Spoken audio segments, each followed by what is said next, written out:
Oh my gosh, we are back on episode Yeah, 36. we're back in the episodes. Yeah, it's so great. And we just want to say thank you so much to all the people. No, for real though. And I'm beating Chase to the point on this because if I would have been silent, he would have done Over the exact same 1,300 thing. followers. Crap. We had a post, and we've had a post that's gotten we've had multiple posts that have gotten 5,000-6,000 views, but we recently last Friday we posted it, and Decided to we've do a gotten little. over Yeah. 63,000 views, over 3,000 likes. We've gained over 500 new followers on our Instagram account.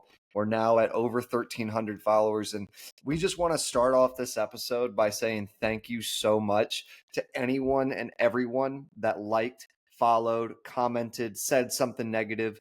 We don't care. The fact that you guys find it cool enough to interact with is just, we are over the moon. Like, being able to experience this in real time is one of the coolest things ever, that people are actually, responding to what you put out there. So guys, we wanted to start this one off by saying just thank you so much for diving in and, just being willing to jump on this ride with us. And it's a heck of a ride. I mean, just the fact that it's cool to, I'm piggybacking off Keegan's point, like it's cool being able to have conversations just between Keegan and I, but then realize it's so much further beyond just him and I. That when we sit there and we put this content out, like you guys are listening to it and it's clear all of you are engaging and loving this content. And just the fact that you're not only viewing it for yourselves, that post was also shared a couple thousand times, more than a couple thousand times. And it's just like, it's not only resonating with us, it's resonating with you, and you are thinking it's going to resonate with people that you send it to. So I think that is just awesome. It's like the circle within the circle within the circle. And it's just really cool to, know that this has been completely grassroots grown. Keegan and I started with legitimately nothing. And let's And be we're just clear, like, we're still starting with nothing. We yeah, have not made it anywhere oh past no, where we were before 64,000 views. But it's just like, we were talking about it before we got on today, and we were just like, if we would have come from an area or an arena or like a part of life where we had already done something like this, or we had been in media for like a little while, we wouldn't get to experience it like we're experiencing it now.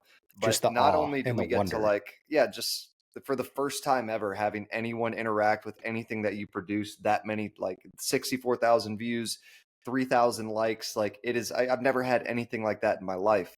So it's just so cool to like experience it in its fullness. And I also want to say that it really, one, pushes us more to just keep doing what we're doing.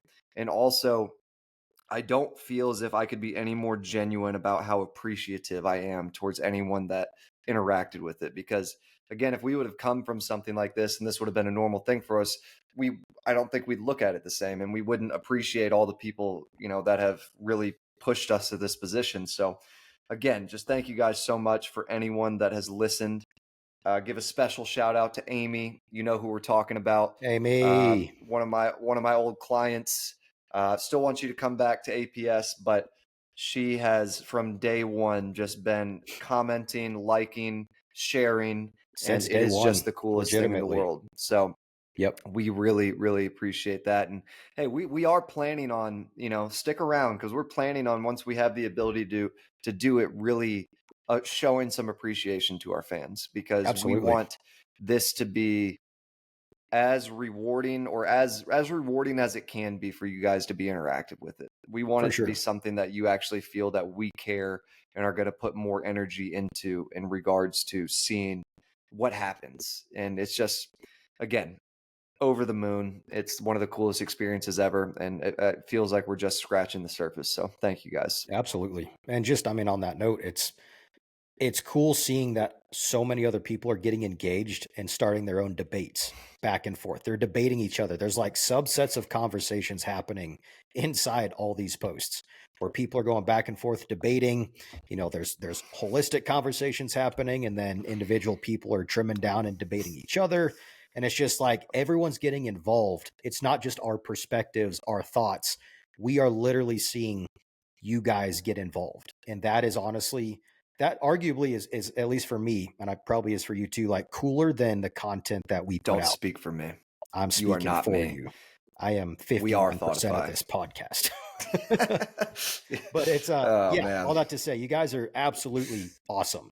And we're definitely working on some things that as time goes on, we're looking forward to unveiling to you, just in showing our appreciation, kind of getting you guys engaged more and all that stuff. So stay tuned. We sold the podcast. We sold the podcast. This is the last episode. $400. This is the last episode you'll hear from us. This is the last proprietary episode. All It's this going to be taken over by the Impractical Jokers. by IBM. Yeah, IBM's taking it over. Their new IBM. AI model. Yes.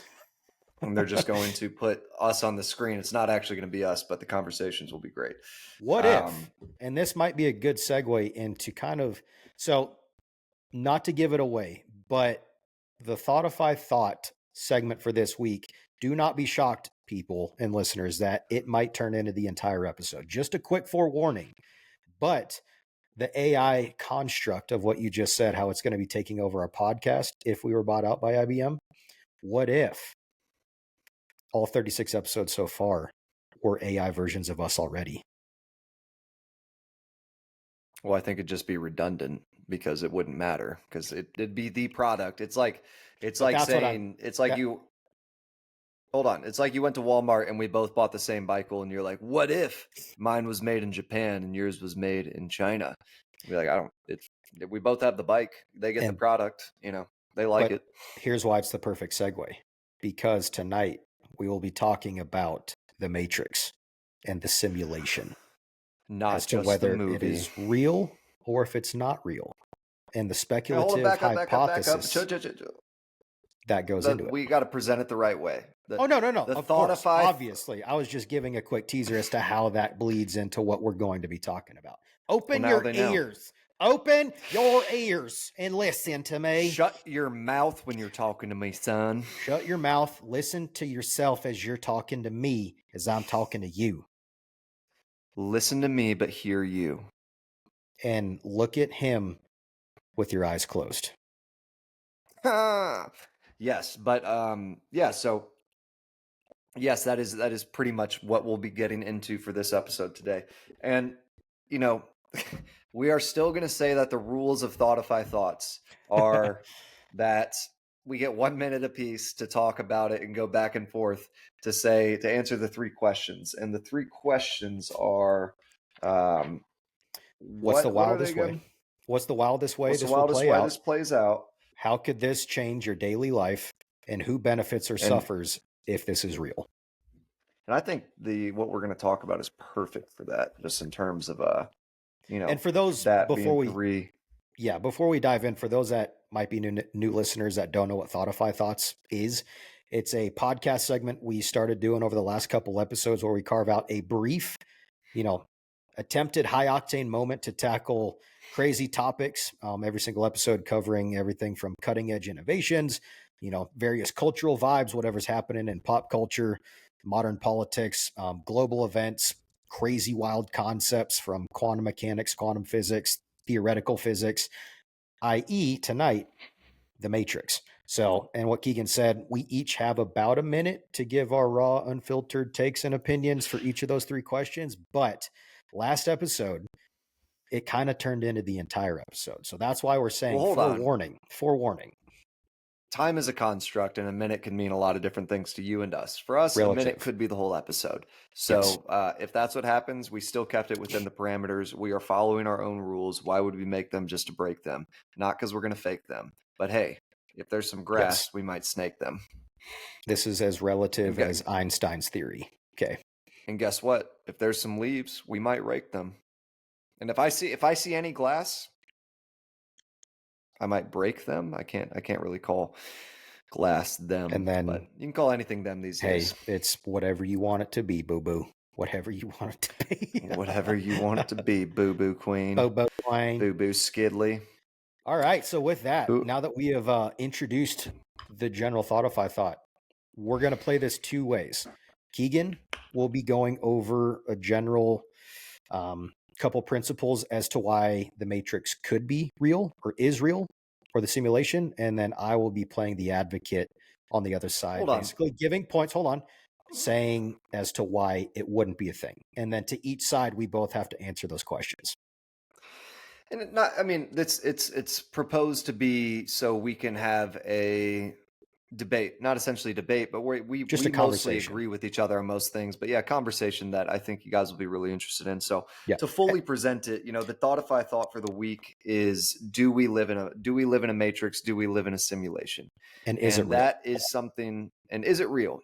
And that is something that we actually spent about an hour talking about this last night, and we did, the same thing. We looked up some for arguments and some against arguments, and it is mind-boggling how much you can believe it and Mhm. then how much you can disbelieve it in the opposite, right in a couple seconds. So, it's something that, it's right in the topics that we generally love to talk about and love to, just dive into. So, given that we are 10 minutes in, we'll go ahead and we'll just get started with the Thoughtify thought of the week. Do we live in a matrix or a simulation? So, personally, before we get started, I think there's a super high probability of us living in a matrix, just because if a civilization can create a simulation that is realistic enough to life and then put someone in that, it would create the situation where that would create a cascading effect of that civilization inside of that becoming more advanced and then creating their own simulation. So it almost makes infinite simulations. And I think it would be logical that any civilization, maybe based on our own human condition, is why we think this is actually logical, would want to create a simulation for people to live in. And that's interesting though, because like maybe if there are other species in the universe, they don't share that perspective. They're like, why would you ever create a simulation? Like, what would Mm. even be the point of a simulation in general? And I think it must be a result of our struggle, just our ability to recognize that life could be better at certain points. And because of that, we'd idealistically want to create a world where life is always good. And then we could always And correct, perfect. Yeah. the bad things. But that would also make life kind of redundant. But do you have any initial thoughts before we dive Well, in? and that kind of reminds me of, the Kardashev scale, type 1, type 2, type 3 civilizations. For those that achieve, ultimate sentience, right? Where you're, if there's other civilizations out there that have perfectly blended organics with bionics, basically, and technology, you get to the state of getting so far past the biological desire and realize, like Rogan talks about it all the time, not all the time, but a lot, where you supersede every biological aspect of,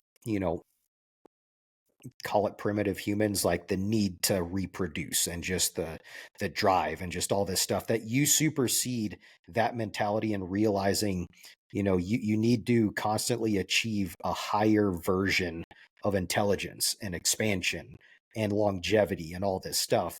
That what if those type 3 civilizations, if they exist, are out there and they've achieved said level, they sit there and realize the finality almost of the universe in a sense, and they realize that truly nothing can exist forever, and they realize nothing is perfect ultimately. So does that create a potential need and desire to create said simulation where it fills a gap of what real life can achieve? Well, I think that would be the natural inclination of any simulation in general, just like making a video game. Like, I'm going to make a world where I can actually fly. I'm going to make a world where Right. I am the strongest guy. And I think that no matter what you did in terms of pleasures of the flesh, pleasures Flesh of the of the flesh, flesh. T-shirt. wait, pleasures of the flesh, if I can say pleasures of the flesh, that's dyslexia for you. In terms of that, I think you would always reach a point where you maximize satisfaction to a point where it's redundant and has no return. So like, for instance, you love cake. Cake is the best thing in the world. It's your favorite food. But You if you can ate eat it cake too. every single day, stop it. You stop that right now. Silly You take goose. that. You Going back to take the your pond. silly goose attitude back to the pond right now. T-shirts for Um, sale. Yeah, we do have a t-shirt collection out called the Silly Goose Collection, so please go check it out. We're adding more to it daily. Anyways, I think that in a simulation, you might still run in, unless you could, so I watched a Black Mirror episode recently where They would take like, dead parts of the brain, and they could um, essentially from a cloud-based server operate that part of the brain and give it bandwidth, and they could influence your emotions and all these things. So like this girl went brain dead, and then this girl walked into the office. She was like, we can bring her back to life. We're going to operate her brain from servers and give her the ability to use this again. But it created the situation where like they couldn't go out of the bandwidth, and then they had to upgrade to premium plans and all these things. So like in a simulation, I wonder if you could just consistently maximize the pleasure to a point where you'd never get sick of something, but that would Mm, also put stress on the actual simulation because, computing can only go so high, and it can only compute so much pleasure, yeah. to a certain extent. So, and that is one of the things we'll get into, is that one of the arguments against it kind of is the fact that it would take a too much computing power to sustain what would be actual, Yeah. realistic life. But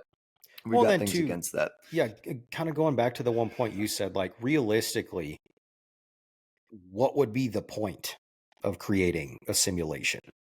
Like the only point is to escape reality, especially when you've done everything, you've seen everything, you've achieved No, everything. Ultimately, not not to escape reality. It would be to create a reality, because the point of a well, create simulation your would be current to, reality, create what is well, actually real to go into something else. create the ideal reality, because you know you would want, in a simulation, you would not want to know it's a simulation outside of just maybe having it in the back of your head. You would want to be like, no, I want this to feel like real life. I want to be able to be tricked into thinking that as I'm in the simulation, there's nothing that's, this is my actual life.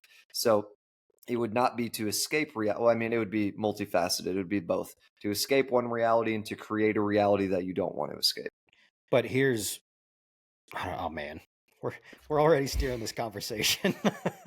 I'm genuinely curious. Like for those, call them the architects. Okay, like if there is a simulation, Dude, that sounds like something from Halo so much, like yeah, the it's the architects. Forerunners. The Forerunners were responsible Yeah. for creating the Halo ring.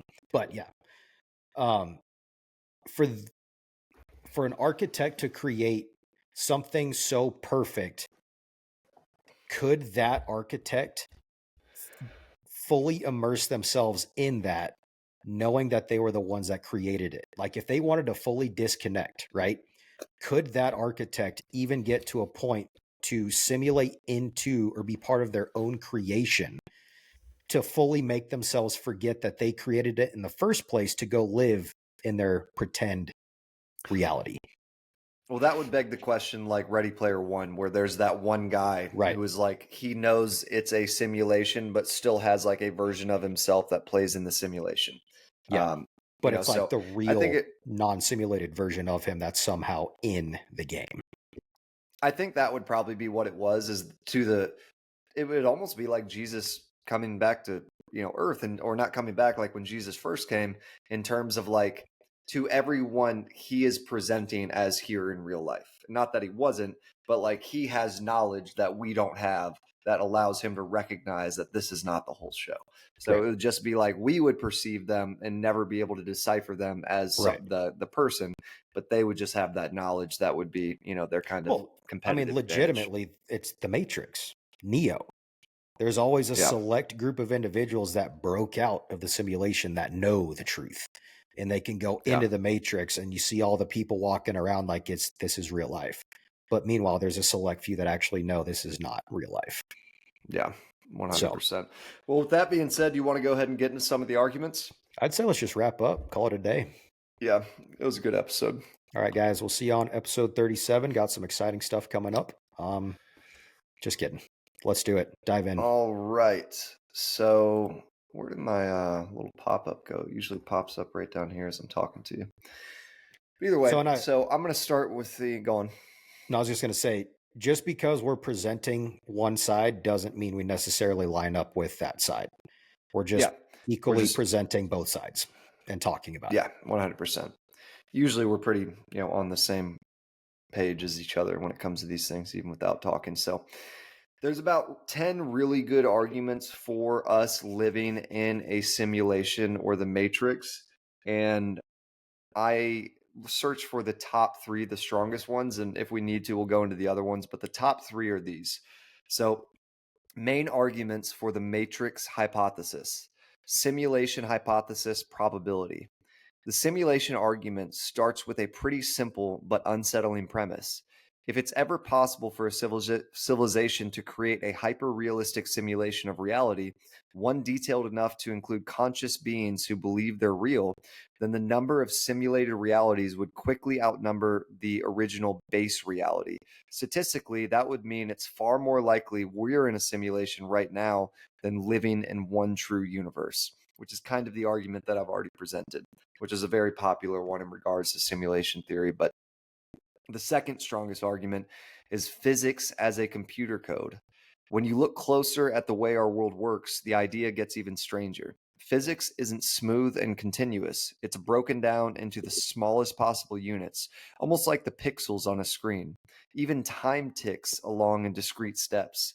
Some scientists have even found patterns in the laws of physics that look a lot like error correcting codes.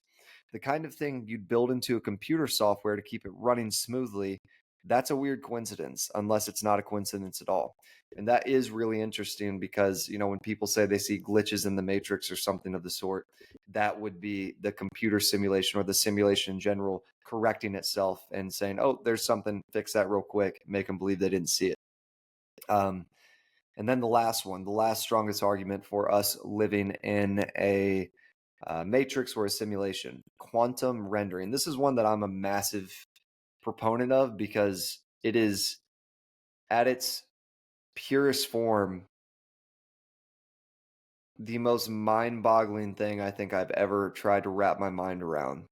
And it is that, in terms of quantum mechanics, particles don't settle into a specific state until they're observed, which is eerily similar to how a video game only renders the parts of the world the player can see to Mm. save processing power. If reality behaves like a game engine, it's only natural to wonder who or what is running it. So, the top three arguments for us living in a matrix: the simulation hypothesis, probability, physics as a computer code, and then quantum rendering. So I would say that those, I mean, you could probably use all three of those as their own argument together, in terms Yeah. of, I think they all play off of each other very heavily.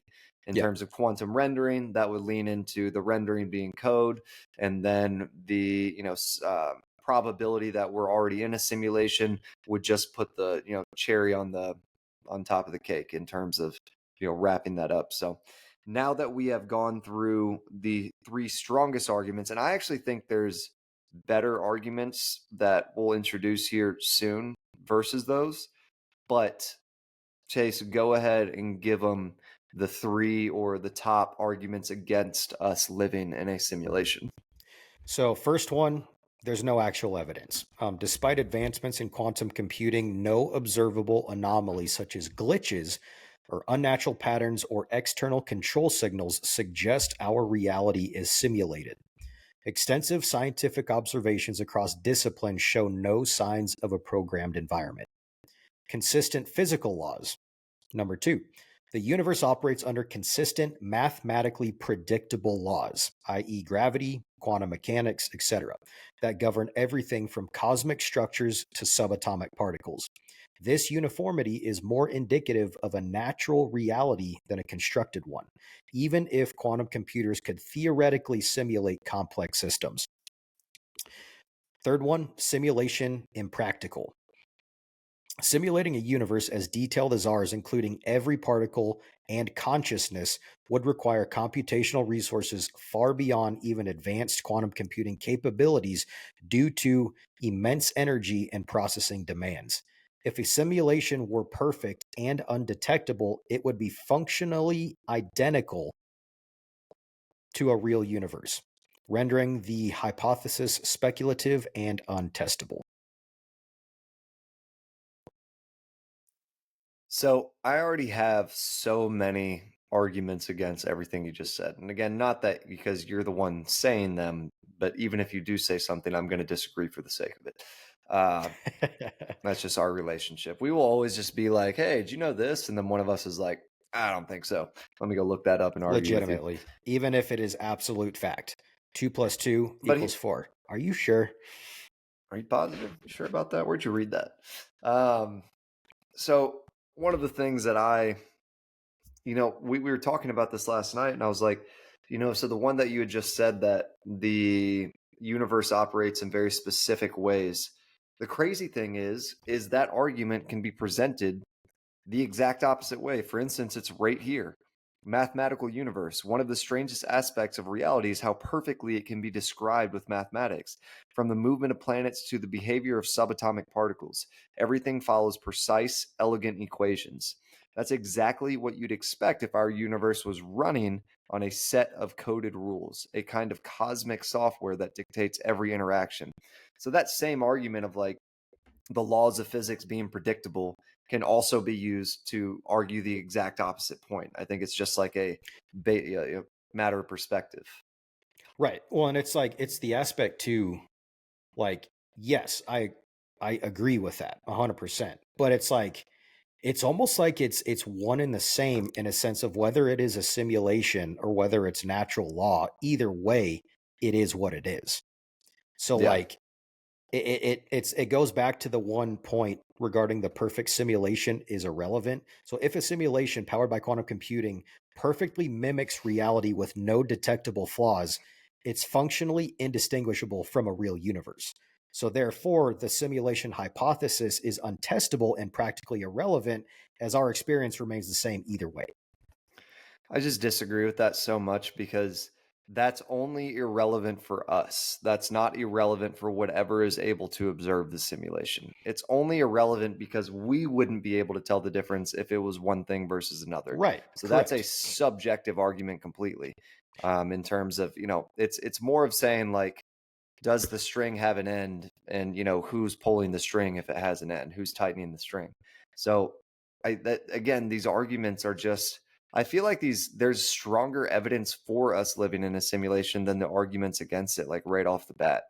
Because another one that you said is the computing power that a simulation would have to project every molecule and every particle and whatnot, every atom. We just talked about quantum rendering, to where things don't take a definite state until they're realized, until they're observed. So that would perfectly play into, no, it doesn't have to uphold all of that at once. All it has to do is uphold where someone is observing or what's being observed. Right. And ultimately, too, I mean, referring to the architect from our earlier conversation, I mean, we both agree that God only knows, you know, like in a sense, like if you kind of extrapolate it, whether you think we live in a simulation or we don't, that it's actual real reality, pun intended, oxymoron right there, real reality. Regardless, this is not our final destination. This is a temporary home until, we go to heaven as Christians, you know. So basically, God being the architect, God knows whether it is, he's the one that designed it in the first place. So whether it is like to us, it might be a simulation in a sense. Like you could use that perspective as like simulation being reality here on earth, but we don't know any better. All we know is that we're living, right? But in the grand scheme of things, what is so much further beyond living on this planet or in this universe, moving on to the next stage of passing on, into heaven and all that, looking back, who knows? To us, like realistically, that could have been a simulation because we weren't meant to be here forever, Yeah. And if I that think makes it any sense. adds, no, it does. And I think it adds to the conversation that whatever we are in, like one thing I've talked about in the past is like when people ask, what is the meaning of life? Which is a very confusing question right off the bat. But I think I know the meaning of life from a general stance. And I do believe that the meaning of life is to participate as long as possible. Because if you look at every single organism that has the ability to be in any sense alive, not even conscious, like a virus not being conscious, which we've had a huge argument about before.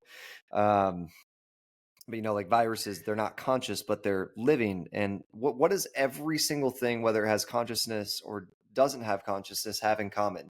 it tries to make sure that its own species can participate in whatever we are in for as long as possible. Everything is focused down to the base level on recreating its copies of itself to allow whatever species it is to participate in whatever this is for as long. It just points to it being, because it's like, what does a virus get out of life? A virus gets nothing out of life. A virus gets, there's no enjoyment, To there's no survive. pleasure, there's, yeah, exactly. And literally, a virus's only goal is just to reproduce as much as possible and create more of the virus. At the you know at the ends of just killing whatever it takes, even if that's the way it does it, all it wants to do is spread to another thing and kill that, and then spread to another thing and kill that, not for the sake of killing it, for the sake of that virus to be able to still be in play in whatever this is. So I really think the meaning of life is to participate. As I mean, now if you're a Christian, I think that, changes that. But in terms of the base need of anything that has meaning or any type of value, it's to participate as long as possible. Because whatever this is, and I've said that like 4 times now, but whatever it is that we're in seems inherently super special. Our ability to feel, our ability to have senses, our ability to participate in a reality that has a set of rules that have consequences and rewards. And it's just, it to me, it's just very obvious that everything is just like, I will do whatever I can to, it doesn't matter what it makes me look like or what I have to do. I will do anything I can to be in this thing as long as possible. Yeah. Well, and two, I mean, just from a design perspective, like when God created everything, like DNA is like a code, Oh, legitimately. it is a It code, not it like a is code. It it's is no, a yeah, code. yeah. It is a code, but each individual person has its own unique code. Yes, there's general compounds, adenine, thymine, cytosine, and then guanine that make up general construct of DNA. But at the same time, everyone's DNA code is different. And that comes from intelligent design. So I think whatever side of the spectrum you fall on, whether it's simulation or not simulation, either way, yes, there was an absolute grand architect, 100%. And being Christians, we believe that's God, 100%, you know? So it's almost like there's I don't want to say a cross pollination per se, but in actuality, God designed the most creative code of all time in us, and that being DNA.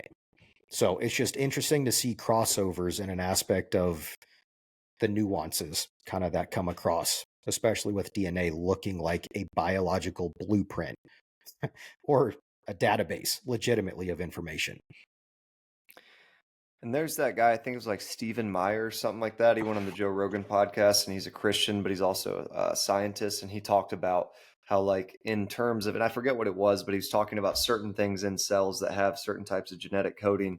He was saying that if we were to see this, like this structure anywhere else in real life, we immediately say this was coded. Like it's Hmm. something that we look at as an indication for something being coded. And we found this in cells, and it's crazy to him that people can't look at that same thing. And it's essentially like prepackaged directions in some way. I'm Yep. not going to try to regurgitate it, but he was essentially saying that It's anywhere like else we see this, a packet yeah. encoding, like you're delivering certain patches and firmware and all this stuff. It's like But he said like it was like a pre-designed packet things. within a packet. Like it was Yeah. something that, like, while you could technically have random coding, which is extremely unlikely, but let's just say that you could. He was like, this is like intentional in terms Yeah. of what it actually brings out. So I mean, maybe see if I can And take it for a second, see if I can find yeah, what and he while was you're talking looking that about. up, I was just going to say to carry that further, it's really intriguing to see like for something so complicated with such a seemingly designed purpose and just a drive and innate instructions to, as humans, do what humans do, for that to come out of randomness to me seems a lot less likely, obviously, than it would have been coming from an actual intelligent architect, intelligent creator, i.e., God. For something that has these built in tendencies and and code in DNA. Like DNA is so incredibly complex that that had to have been designed. I mean, it's like, it's like an F-35. I think, how does an F-35 pop up? Did it pop up because of some random, metals coming together, and then, oh, here's some wiring, and here's some just other stuff to make an F-35, and all of a sudden it's like one of the most high-tech jets that's ever been created on this planet just by random? Yeah. No, it was created by intelligent architects to put that thing together step by step by step to get it to this process. And I don't know. And I've got I something think I want to say about that. I didn't mean to cut you off. Keep going. no, but all that to say, I'm just obviously that's for me as a Christian. I believe that is an absolute sure sign that um, DNA and everything, humans were designed by God rather than a Yeah. random kind of Big Bang that just happened. So this is what I was talking about, and I got it right. It was Stephen Meyer. So what he was referencing is gene regulatory networks as integrated circuits. Meyer touched on developmental gene regulatory networks, systems that control when and where genes are turned on during development. He compared these to these tightly choreographed networks to integrated circuits in electronics, meaning altering them can collapse the entire developmental system. So Yeah, he's essentially saying, like, yeah, they have these pre-coded instructions that are telling, if this, if then, if then instructions. If this happens, then this happens, which anywhere in life we would look at and we'd say that's coded. There's no way to describe that outside of it being coded. But to your point, so when we look at randomness in general, what makes randomness more unlikely based on whatever outcome you're looking at is the amount of factors that come into play. And factors multiply exponentially as we talk about randomness, because we could be ABC, or it could be CBA, or it could be BCA. It could be all these, it could be only so many combinations, but the more factors you add in, the more the combinations multiply. That's why in a chess game, there's almost an infinite amount of different ways a chess game can be played, because just the factorization of 12 pieces on both sides, with the amount of squares, with the abilities to do what those 12 pieces can do, um there's more than that 12, but there's 12. What is there, 13? Oh are man, there I'm more than so 12? dumb. I don't think there's no there's definitely more than 12, because I'm thinking about it now. That's more than 6 in a row. There's probably like Yeah, it's 20. 16 per player, 32 Okay, total. so 16, but there's 12 there's 16 30. pieces Yeah, on both you sides. got it. 36 pieces total. No, 32. 32 pieces total. Stop it. I'm smart, I swear. Um, and then each of them has a unique way it can move, and then there's so many spaces on the board. So when you multiply all that out, the number is so astronomical that that's why computers that we can program to beat us at chess is because they can compute so many more scenarios than we can in our head, and at a faster pace. So not only when you take just pure randomness, when you think of the amount of factors that would have to line up for anything to be coded, for anything to be natural, it is insanely more vast in regards to what that would those are numbers we can't even that we can't Comprehend. Yeah. even like we I don't even think we could write them down. I don't think we No. have the ability to write down like the exponential equivalent of like the amount of outcomes and likelihood that order would come out of randomness, with not three, and each of those three have their, and only one of those three has a subset, being that the pieces can all move in different ways on a chessboard, and the other three are just definite. They're just how many pieces you have and how many squares there are, and then there's how the subset of how the different pieces can move. Take that and put thousands on each side, thousands of subsets of this person could have been here, or if the wind was blowing that way, or if this was different, or if the temperature was the tiniest bit different. And the more factors you add, even with the possibility of infinity, because one of my dad's arguments is that with infinity, likelihood doesn't matter, because everything has 100% chance of happening given in infinite chances. So, so it's like let's say there's an infinite bucket, you will never fill the bucket with water because it's infinite. You could fill it with as much as you want, but it will never reach that point. So similar to the fact that if you're looking for a scale of possibilities, if you give it infinite amount of chances, it immediately has a 100% chance of happening. The only other factor is if there's a time scale involved. So when you think about, let's just talk about that was three factors, put it to thousands, now put it to trillions. Now put Yeah. it to maybe not trillions, but millions of factors having to coincide perfectly with millions of subsets in those factors perfectly to make, like you said, like an F-35.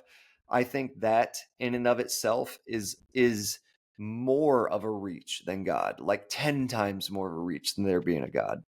Well, and two, what's interesting, even if you stand by the aspect of it's all just random, and somehow we got to where we're at today just by sheer randomness, I could argue by all the millions of different things that would had to have happened upon millions, you could argue that that's even more evidence that there is intelligent design behind it, i.e., God, because he could use all the randomness to get us to such a perfect point to where everything 1 plus 1 plus 1 plus 1 plus 1, all the way down. However, if you believe in old Earth, young universe, old universe, whatever it is, to get us from point A to where we are now, even upon randomness, where all these things would have to so perfectly line up to get us to this point, means that there is such a perfect creator that guided that process the entire way. Because if there Well, wasn't and it was just random, there's no way. It is literally impossible for us to have gotten to this point by just sheer randomness.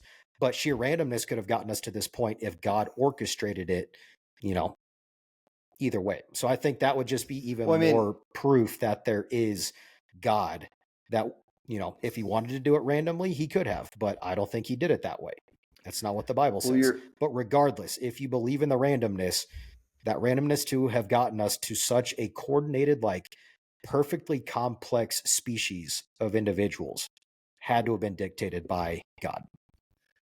Well, I mean, you kind of made the same point I was just making in terms of the fact that you can't Right. really attribute it to randomness because what you're referencing is that because you said something that kind of mismatched a little bit, and you'd said that God guiding the randomness. What that indicates is that God understands the millions of factors, and that there That's what I'm is saying. not Right. random. Yeah, no, I'm just clarifying it because I want to sound cool. So I'm just taking what you Understandable. say, regurgitating it in my own words, and then I'm going to tell people it was my idea whenever it's convenient. But Got it. whenever it's I'll not cut I'll cut convenient my and it part makes out. you look bad, Yeah, yeah, I'm going yeah. to say it was you. I'll cut my part out. That way you sound better. Could you just want to head out? Do you You just just want want to me to go? I'll leave? just do the rest. Yeah, All right, that'd be guys. dope. Well, episode 36, it was great. Fun Second time I'm doing podcast. that joke All this right, just stop episode. talking. I Stop should just talking. stop. Just get out of here. No, I'm Anyway, kidding. Anyway, Johnny. Um, so we're of yeah, like so mind, like yes. God, yes. Um, it would indicate that if there is intentionality, it would indicate that that intentionality would have to have an understanding of the millions of factors and how they work together, which would inherently point to divinity or divinity. You know, because there's always like the argument, like, okay, if there is a God, is there other gods? Like, is he just one? And like, there's other beings with these abilities. He just happened to pick us. Is like, and it's like, I personally think that the computing power that the brain of God would need is so far beyond even imagination that, um, there could not be more than one because a it would create a complexity redundancy, in my opinion. Yeah. That there'd be two things so complex and so able to understand that there'd be nothing that they could create that was a succession of that complexity. Well, and this is such a perfect example of just how truly much, like, yes, human beings are incredibly complex. They're intuitive, they're contemplative. We think, like, we love to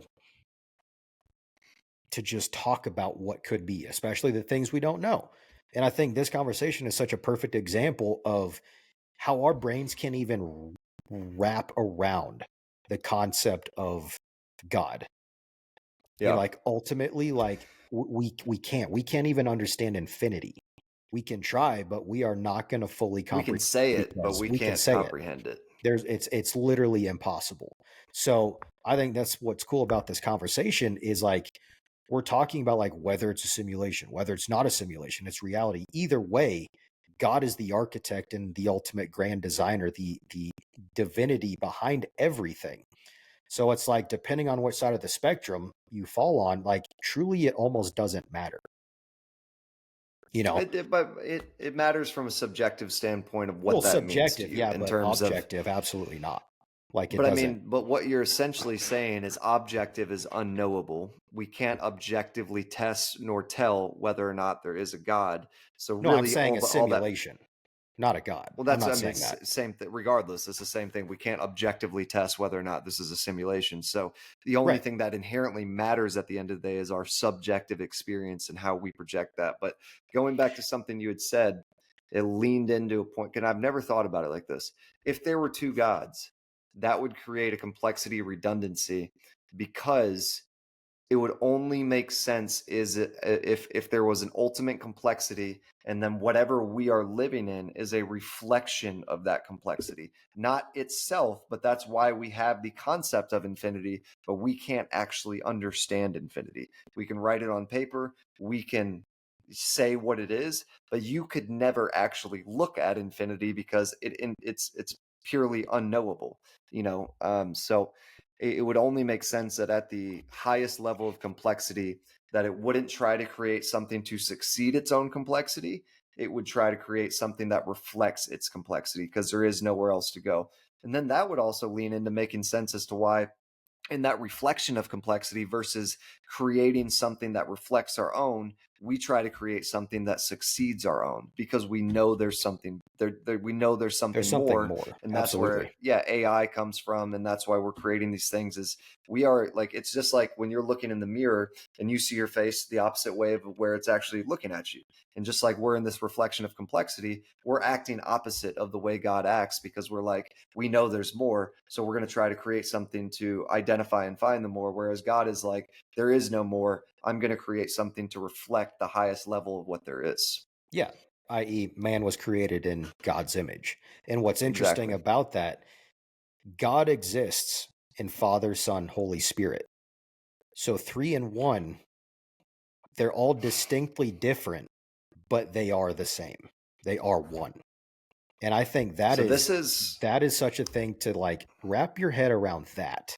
you can't, it's You impossible. can't. It is impossible. And that's one of the beautiful things of it.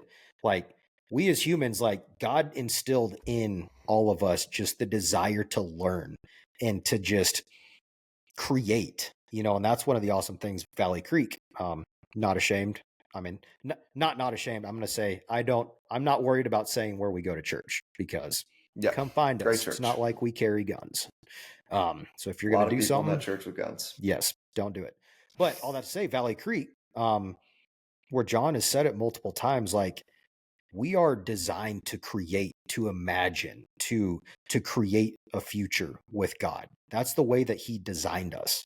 And we have that inner desire to go out and do that, to further understand, to advance his kingdom. And I think that's the coolest thing, is having these conversations. Like obviously we weren't meant to have all the answers.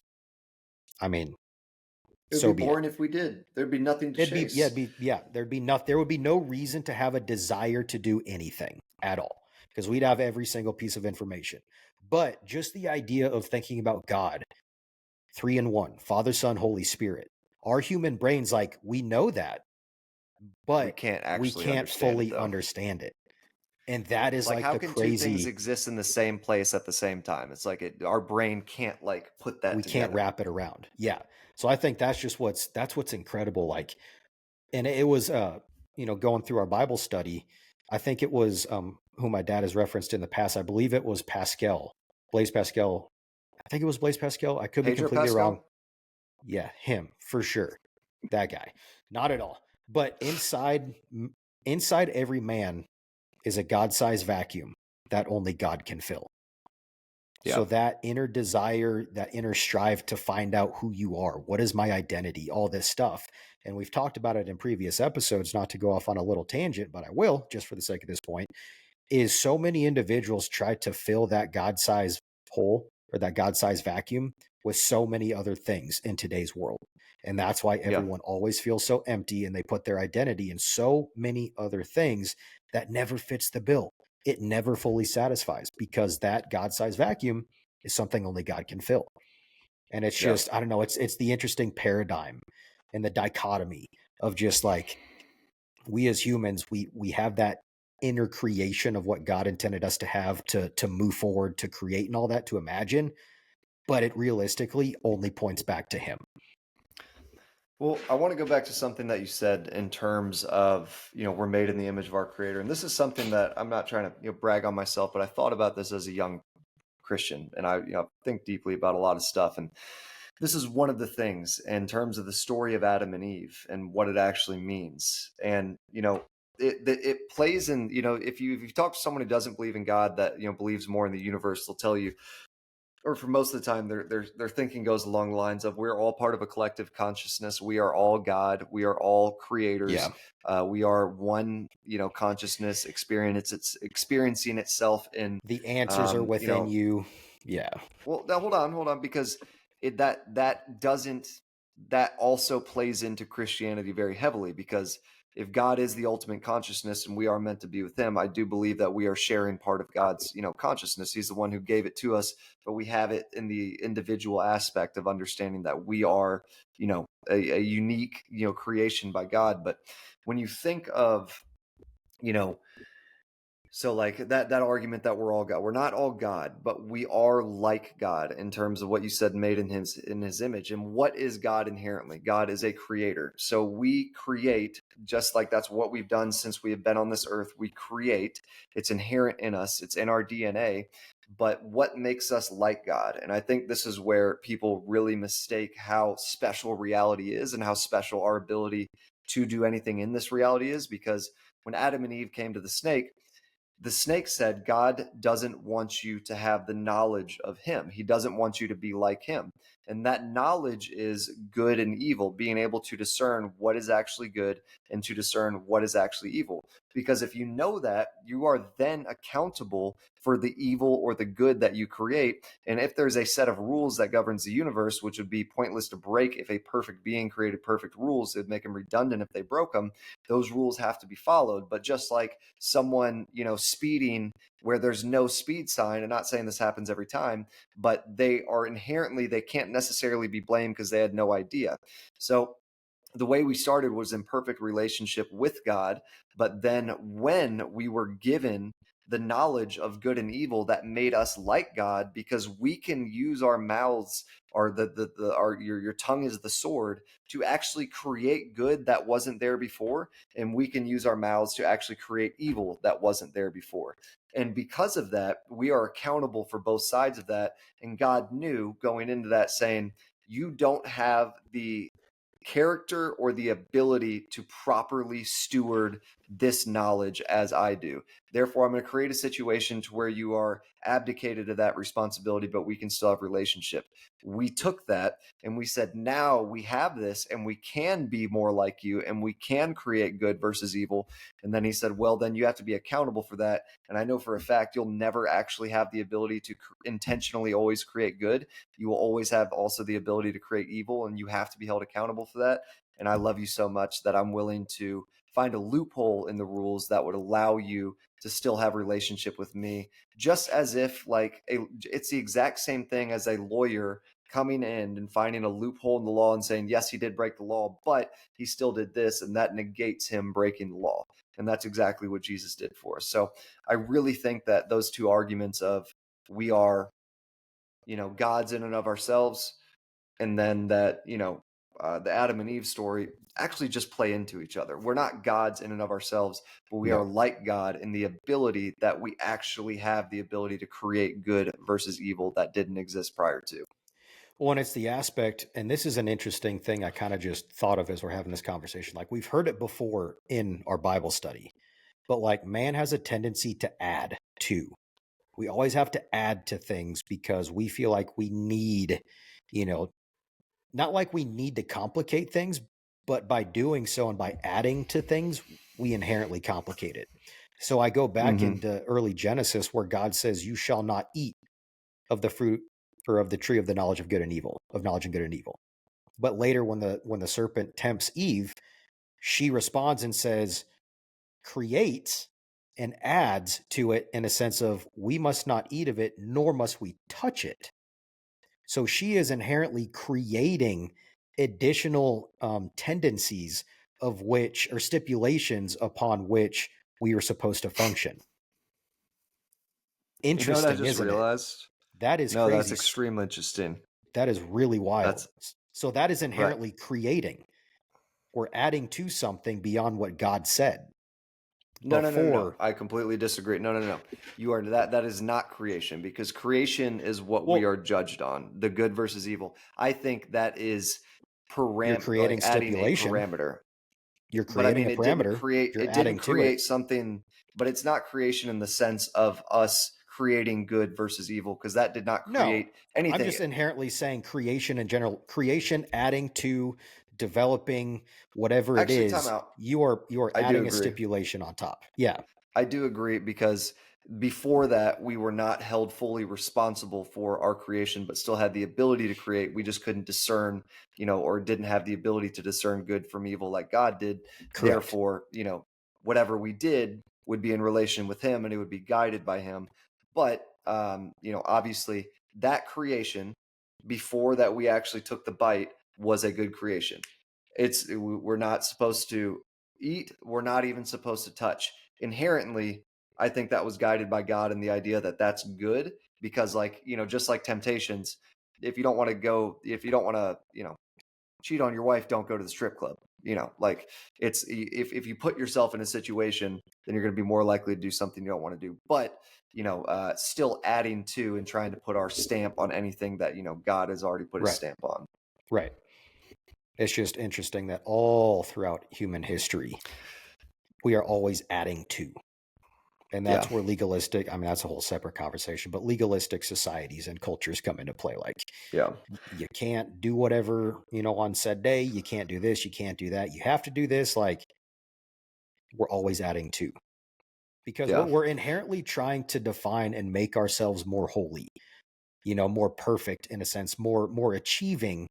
So, but inherently, by creating all these rules and legalistic steps, if we follow them based upon what we set up for ourselves, we ourselves feel better about ourselves because we're following all those steps. When in actuality, it doesn't mean anything. Yeah, it's just, like you said, legalism. But we did the Thoughtify thought, and we did none of the questions. We did none of the questions. Jeez. I Thoughtify think this thoughts are segment falling is just apart going to quickly. slowly, yeah, it's falling apart. Wow, last I week, think it yeah, just might be the theme of the show, versus it's like a theme Thoughtify of the thought. episode versus we're still going to Yeah, call it Thoughtify thoughts, but we have yeah, very much gone completely away from what we originally intended them to be. yes. But one thing, kind of back on the whole Matrix thing, I came across it over the last couple of days. I told you about it last night, but I didn't tell you what it was. Oh So, yeah. for those that believe in a Matrix, since the Matrix was released in 1999, are you ready for this? Cell phones have been replacing landlines and payphones. The only way we were shown how to get out. I did see that. I saw that on the internet, and I was like, Oh my goodness. maybe we've lost our way out of the Matrix. But real quick, another point. A lot of people don't know this. The Matrix is based on the Bible. It makes sense. The creator of the Matrix based all the characters off of Neo as Jesus, Morpheus as John the Baptist. I don't, Who's like the the guy. architect or whatever, the guy that was behind the Matrix or something, like, I forget. It's Well, been so long since I've he seen would it. be. I don't want to try to regurgitate it too much, but Yeah. who is it? The guy who betrays him in the first Matrix is Judas. Mm. And lets him out. Hold on. It's the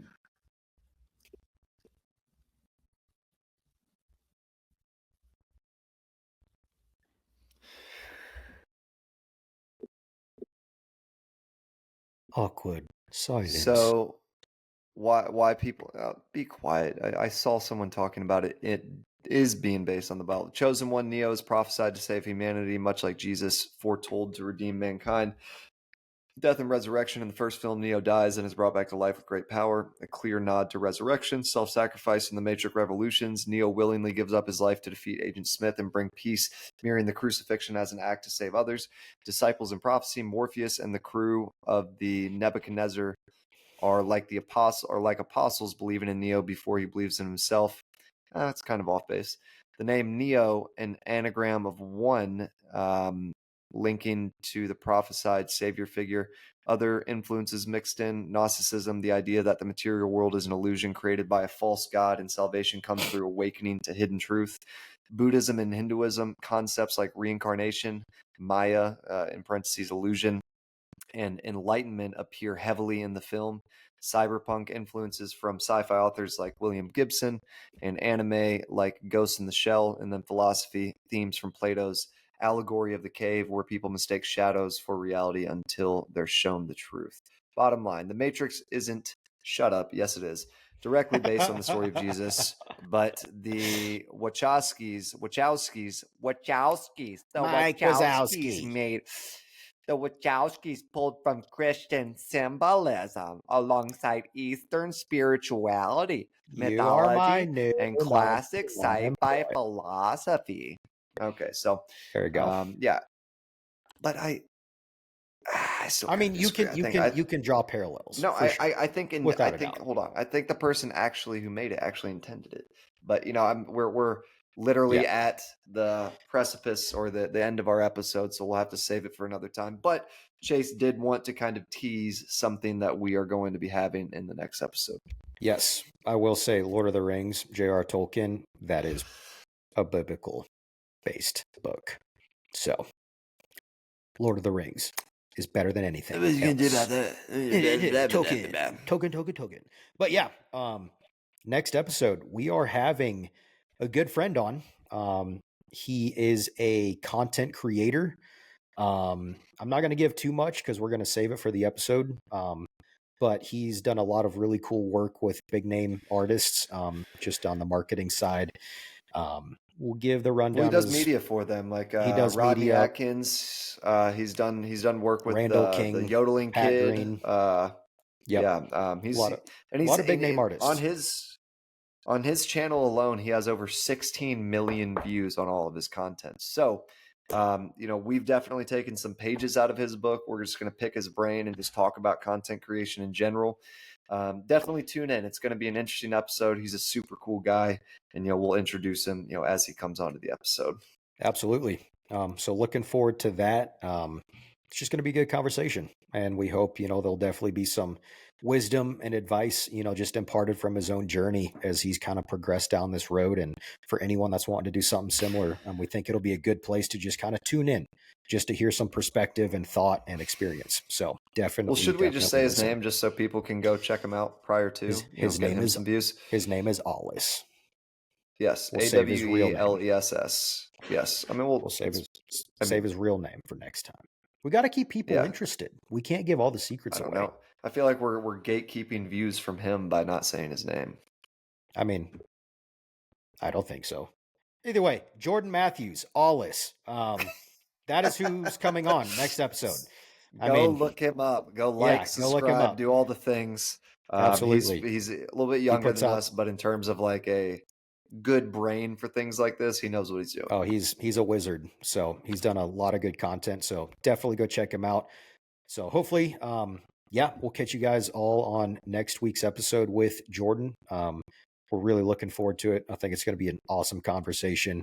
And till next time. Thank you guys again so much for just everything, all your support so far, for all those that have commented, got engaged, liked, followed, shared, all that stuff. I mean, we are doing this not only because we enjoy it, but for you guys. And we love seeing you guys get involved. So thank you for all the support thus far. You.